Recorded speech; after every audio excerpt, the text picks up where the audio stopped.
आज चाचा और आपके पार्टी के जो माफिया थे वो गुंडे थे, लेकिन आप साधु संतों को क्यों गुंडा कह रहे हैं? नहीं, मैंने कभी भी, मैं आपसे कहना चाहता हूं, हमारे कभी किसी साधु संत ऋषि मुनि आचार्य किसी के बारे में हम समाजवादियों ने कभी टिप्पणी नहीं की होगी। हाँ, हम लोगों ने टिप्पणी जो की है वो मठाधीश मुखर्जी जी पे टिप्पणी की, अगर की होगी तो, वरना हम लोग कभी किसी पे टिप्पणी नहीं करते। हम सबको पूजनीय मानते हैं, हम उनका सम्मान करते हैं, लेकिन अगर मठाधीश में ही अगर किसी को शिकायत है तो बताओ, हमारे मुख्यमंत्री जी तो मठाधीश मुख्यमंत्री हैं, तो इसमें क्या खराब बात है? इसमें भी शिकायत है क्या? 17 से पहले बिहार के जो गरीबों का भोजन था वो आपके गुंडे ले जाते थे, जिधर भाजपा का कहना है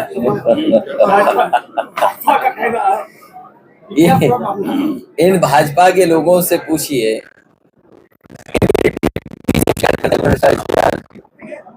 आप पता करिए, डिप्टी सीएम भ्रष्टाचार का करते हैं शिकायत, इनके विधायक न्याय मांगने के लिए धरने बैठते हैं, इनके विधायक भ्रष्टाचार के खिलाफ धरने पे बैठते हैं, इनके विधायक मंत्री कह रहे हैं लूट हो रही है, लूट, अधिकारी कह रहे हैं लूट हो रही है।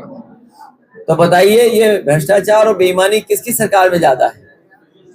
इसलिए पुरानी बातें न करें, आज के समय पे क्या चल रहा है ये बताएं। और सुनिए, चुनाव में हमारे प्रधान होंगे एक आध, ये भी जानते हो, और लोग होंगे। जब चुनाव था तो रिफाइंड तेल मिल रहा था, अब बताओ राशन में क्या मिल रहा है? अच्छा, ये प्रधान लोग जानते होंगे तहसीलों पे क्या हाल है, ये हमारे वकील हैं, अधिवक्ता हैं, और लोग भी जानकार हैं। पिछड़े और दलित भाई बहनों को, उनके परिवार के लोगों को जो जमीन मिल जाती थी, पट्टे हो जाते थे, बताओ वो पट्टे के मालिक नहीं बन सकते अब? उनकी फाइलें कौन चुरा रहा है?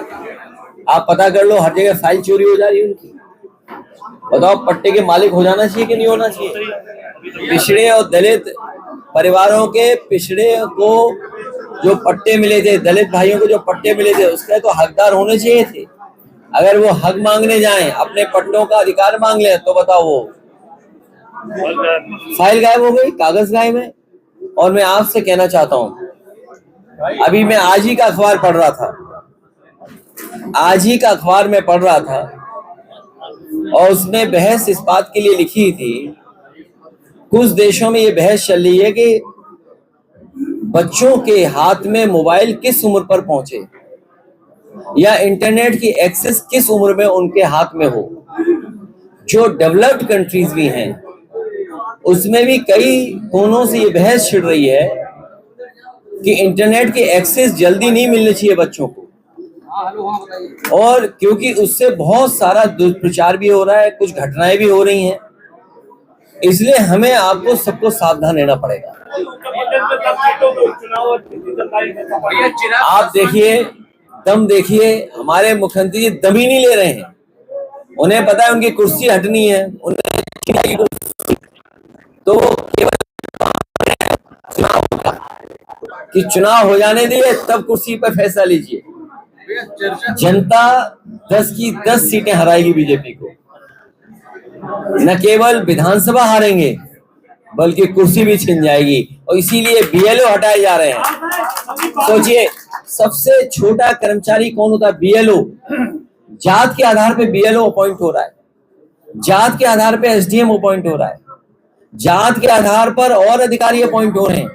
मुझे खुशी है कि आपके ही बीच का एक साहसी पत्रकार ने एक सूची जारी की है, आपके ही बीच का एक साहसी पत्रकार, उसने पूरे उत्तर प्रदेश की सूची जारी कर दी है कि किस तरीके से एक ही जाति के लोग कहां कहां बैठे हुए हैं।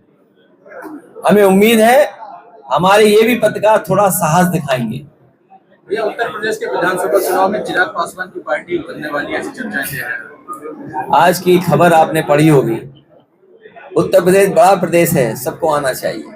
जैसे आपने पीडीए चलाया था, अब मायावती वाम सेफ को लेकर आ रही है। वाम सेफ बहुत पुराना संगठन है, और पीडीए बड़ी लड़ाई लड़ने जा रहा है।